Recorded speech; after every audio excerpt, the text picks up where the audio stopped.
SLNS వైభవం function hall ప్రత్యేకమైన సందర్భాల కోసం, అన్ని వేడుకల కోసం అత్యంత సుందరమైన వేదిక.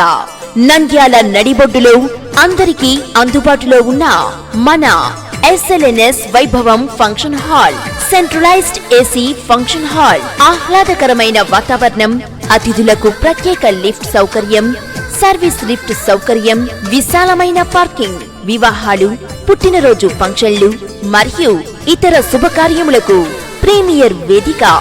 SLNS వైభవం function hall, Vishal mega mart పైన, ఫరూక్ నగర్, నంద్యాల. సెల్ 8304109584 మరియు 90054707 మరియు 9347651044. మహాశివరాత్రి బ్రహ్మోత్సవాల సందర్భంగా నంద్యాల ఆర్డీఓ కార్యాలయంలో విశ్వనాథ్ ఆధ్వర్యంలో అధికారులతో సమీక్ష సమావేశం నిర్వహించారు. 24 నుండి 1వ తేదీ వరకు ప్రారంభమయ్యే బ్రహ్మోత్సవాలను ప్రణాళికాబద్ధంగా మహానంది మహాశివరాత్రి బ్రహ్మోత్సవాలను నిర్వహించాలని నంద్యాల ఆర్డీఓ విశ్వనాథ్ తెలిపారు. ఈ సందర్భంగా ఆర్డీఓ విశ్వనాథ్ మాట్లాడుతూ మహానంది క్షేత్రంలో 6 రోజుల పాటు జరిగే బ్రహ్మోత్సవాలను పగడ్బందీగా గ్రహించాలని, భక్తులకు ఇక్కడ కూడా ఇబ్బందులు కలగకుండా ఏర్పాట్లు చేయాలని అధికారులకు ఆదేశించారు. మహానందిలో పందులను సుదూర ప్రాంతాలకు తరలించడంతో పాటు ఫాంగింగ్ చేయించాలని ఎంపీడీఓ ఆదేశాలు జారీ చేశారు. వైద్య శిబిరాలు ఏర్పాటు చేసి భక్తులకు అవసరమయ్యే మాత్రలను పంపిణీ చేయాలని వైద్యాధికారులకు ఆదేశించారు. ఉత్సవాలలో విద్యుత్ అంతరాయం లేకుండా చూడాలని ట్రాన్స్కో అధికారులకు ఆదేశించారు. భక్తులకు దాతలు ఉచితంగా అందించే మజ్జిగ, తాగునీటిని ప్యాకెట్ల రూపంలో అందించాలని సూచించారు.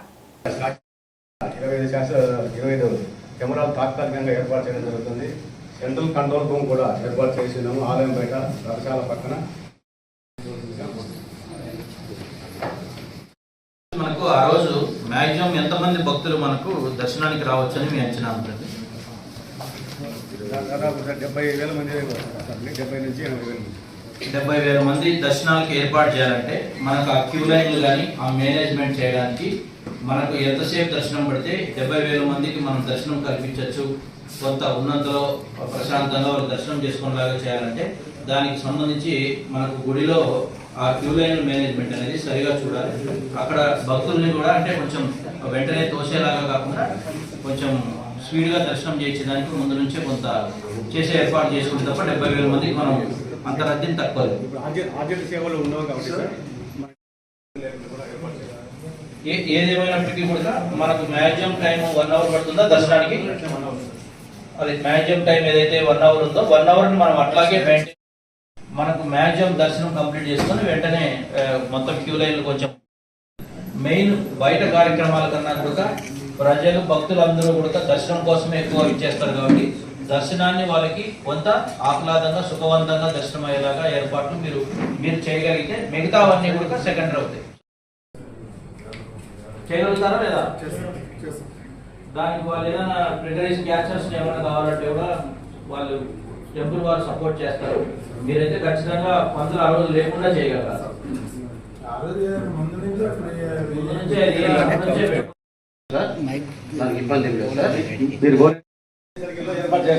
Okay sir, okay, thank you sir. అంటే అడిషనల్ లోడ్ కావాలి, అడిషనల్ దానికి టెంపరీ సర్వీస్ డబ్బులు కడతారు సార్. వాళ్ళు ఎంత లోడ్ ఉంటే మేము దానికి క్యాలిక్యులేట్ చేసి ఇస్తాం దర్శనానికి. అదే ఉండాలి.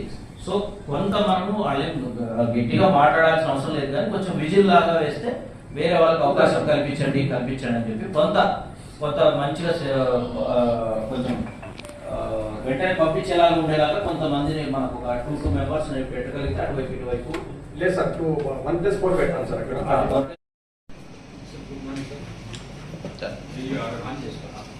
చెప్పండి. ఇక్కడ వచ్చిన అన్ని డిపార్ట్మెంట్ల తరఫున హెడ్లకి, తర్వాత ఇక్కడికి వచ్చిన ప్రతి ఒక్కరికి కూడా ఇది ఫస్ట్ సమావేశం. ఇందులో మీకు ఏ పనులు ఉంటాయి, దానికి సంబంధించినటువంటి మీకు కాస్ట్ ఎస్టిమేషన్స్ ఏమన్నా ఉంటే అవన్నీ కూడా నెక్స్ట్ మీటింగ్ కల్లా మీరు రెడీ చేసుకోగలిగితే ఈఓ గారితో మాట్లాడి ఏ డిపార్ట్మెంట్ కి ఏ కోఆపరేషన్ కావాలా, ఏ మెటీరియల్ ఇవ్వాలనేది ఏ పాయింట్ దగ్గర అనేది నెక్స్ట్ మీటింగ్ లో స్పెసిఫిక్ గా మనం డిస్కస్ చేయడం జరుగుతుంది. తర్వాత ఒకసారి మనం అందరం కూడా మహానందిలో పర్యటించి ఏర్పాట్ల పైన ఏ శాఖల పైన జరిగేటువంటి అన్ని ఏర్పాట్లను కూడా ఇంకొకసారి తనిఖీ చేసుకొని భక్తులకు ఎలాంటి అసౌకర్యాలు లేకపోకుండా మనందరం కలిసి ఈ యొక్క మహాశివరాత్రి బ్రహ్మోత్సవాలు ఏదైతే తర్వాత కళ్యాణోత్సవం ఏవైతే కార్యక్రమాలు ఉన్నాయో శివరాత్రిని ఘనంగా జరిగేలాగా చూసి భక్తులకి ఒక మధురానుభూతిని అందించాలనే ఉద్దేశం చేత అందరం సమన్వయంతో పనిచేయాలని చెప్పి మరొకసారి కోరుకుంటూ అందరికీ హాజరైన ధన్యవాదాలు. సెకండ్ మీటింగ్ కూడా మీ రిపోర్ట్స్తో రావాల్సిందిగా కోరుతున్నాను. Thank you.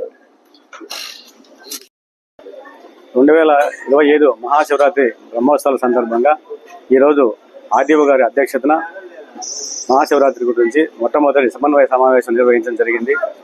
ఈ ఉత్సవాలు 24వ తారీఖు నుంచి స్టార్ట్ అవుతాయి. బ్రహ్మోత్సవాలు 1వ తారీఖుతో ముగుస్తాయి కాబట్టి 26వ తారీఖు నాడు మహాశివరాత్రి, 27వ తారీఖు నాడు కళ్యాణోత్సవం, 28 స్వామివారి దివ్య రథోత్సవం ఉంటుంది, 1వ తారీఖు నాడు స్వామివారి తెప్పోత్సవం ఉంటుంది. కాబట్టి ఈ అన్ని కార్యక్రమాలకు కూడా దిగ్విజయంగా నిర్వహించడానికి అన్ని శాఖల అధికారులు సమన్వయంతో ఎమ్మెల్యే గారి ఆధ్వర్యంలో కూడా ఈ ఏర్పాటు చేయడం జరుగుతుంది. అలాగే క్యూలైన్లో ఉండేటువంటి భక్తులు కూడా ఇలాంటి ఇబ్బంది కలగకుండా అదనంగా క్యూలైన్లు పెంచడం జరుగుతుంది. ఈసారి స్టీల్ క్యూలైన్లు కూడా ఏర్పాటు చేస్తున్నాము. టెండర్స్ కూడా అయిపోయినాయి. అలాగే పెండాల్స్ కానీ అలాగే వాటర్ సప్లై కానీ ఉదయం తెల్లవారుజామున 4 గంటలకు క్యూలైన్లలో ఉన్నటువంటి భక్తులకు ఉచితంగా పాలు ఇవ్వడం జరుగుతుంది 8 గంటల వరకు. అలాగే క్యూలైన్లో ఉన్న భక్తులకు దాదాపుగా 25,000 వాటర్ బాటిల్స్తో కూడా మంచినీరు కూడా సప్లై చేస్తాము. ఇంకా అన్ని విద్యుత్ కూడా ఈ సంవత్సరం ఎక్కువ పెంచాము. ఫ్లడ్ లైట్లు కూడా 500 ఫ్లడ్ లైట్లతో కూడా పార్కింగ్ ఏరియాలో కానీ ఎక్కడెక్కడ ఇబ్బందిగా ఉంటే కనుక ఆ ఏరియాలో కూడా అన్ని ఏర్పాటు చేయడం జరుగుతుంది. విద్యుత్ దీప అలంకరణ అలాగే టెంట్ హౌస్లు అన్ని కూడా టెండర్స్ కూడా పిలవడం జరిగింది. కానీ ఇక్కడికి వచ్చేటువంటి భక్తులకు ఈ సంవత్సరం ఎక్కువ వస్తారని భక్తులు ఎక్కువ ఆశిస్తున్నాము. ఎంతమంది భక్తులు వచ్చినా సరే ఎవరికి ఎలాంటి ఇబ్బంది కలగకుండా త్వరితగతిన దర్శనం చేయించి వాళ్ళకి ఇబ్బంది లేకుండా చూస్తాం.